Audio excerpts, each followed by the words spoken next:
This is Damon L. Jacobs. I'm here at Love Out Loud number 7 with Barret Helms from One Life to Live, and also appeared in the movie Precious, which I loved, by the way. Oh, did you? Yes, Good. yes, I really did. Yeah. So, first of all, thank you for being here. This has been a really good night. I mean, I'm honored to. I'm always honored to come to something like this. Like, it's not. I'm appreciative that I was invited to this. So I'm glad to be there. Awesome.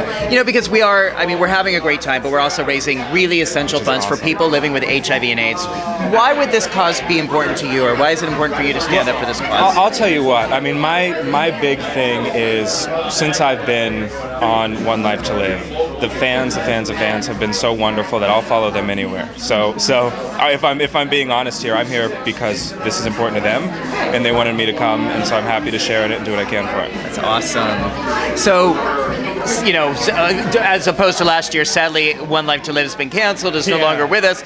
But we did get to enjoy you for a brief amount of time as Baz on the show. Yes, it was sort of the misunderstood youth, the son of Tomas. Yeah, the angsty son of Tomas, homewrecker. What was that like for you to get hired and then? Yeah, so that was. I mean, that was a huge break for me. I remember it was a Friday at 11 o'clock. I got the phone call. You booked the role, and I was so excited. Who told you that? Who gave you the news?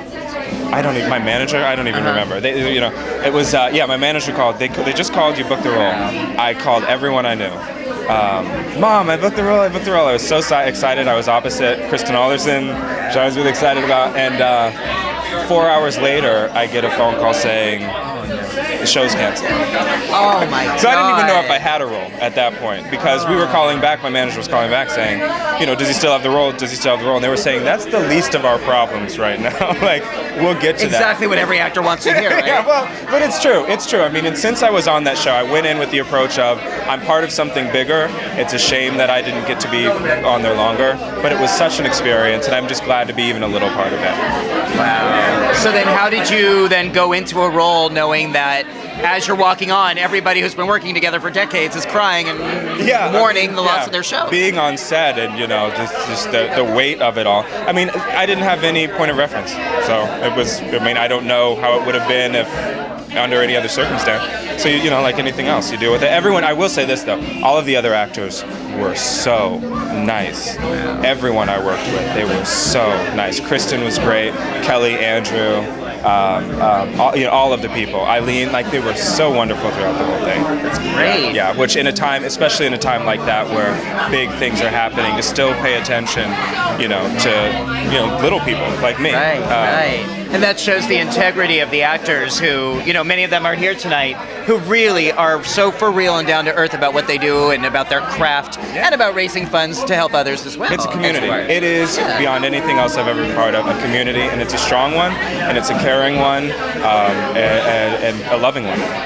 So after going through sort of the high and low of getting hired and then finding out the show's canceled, how did you get discouraged? Did you get frustrated? Yes. Oh yeah. Are you kidding me? I was a 4-year contract, you know, and you know, it lasted you know, a few months. How do you come back from that? How do you not totally get discouraged by that? Well, I'm sure I'm the only actor who's faced adversity. I mean, you deal with it. You know, you move forward. And that's the other thing. It's like, I was on the show like this, and then even here I come, you know, and everybody, it's good to see you, and, you know, how are you? So I'm told that I was there long enough to be part of the family. Good. So I'm glad to be part of the family. Good. And, you know, speaking of the family, Star is living in Port Charles now. Yeah. And, you know, she's angry, but I'm sure she's a little bit lonely now that she thinks her husband and her kid is dead. So maybe she needs a little Baz. They should. Well, hey, Baz.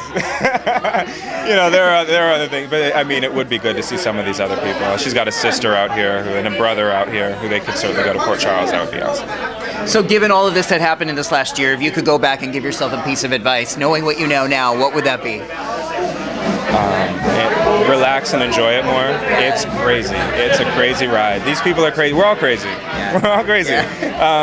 You know, and embrace it. All right. Well, I want to thank you for being here. Thank you for showing up for this and being here for the fans, for the cause, and, you know, just sharing your insights. If anyone has been in a roller coaster this year, man, that is quite a deal. So, thank you, man. It's very nice to meet you.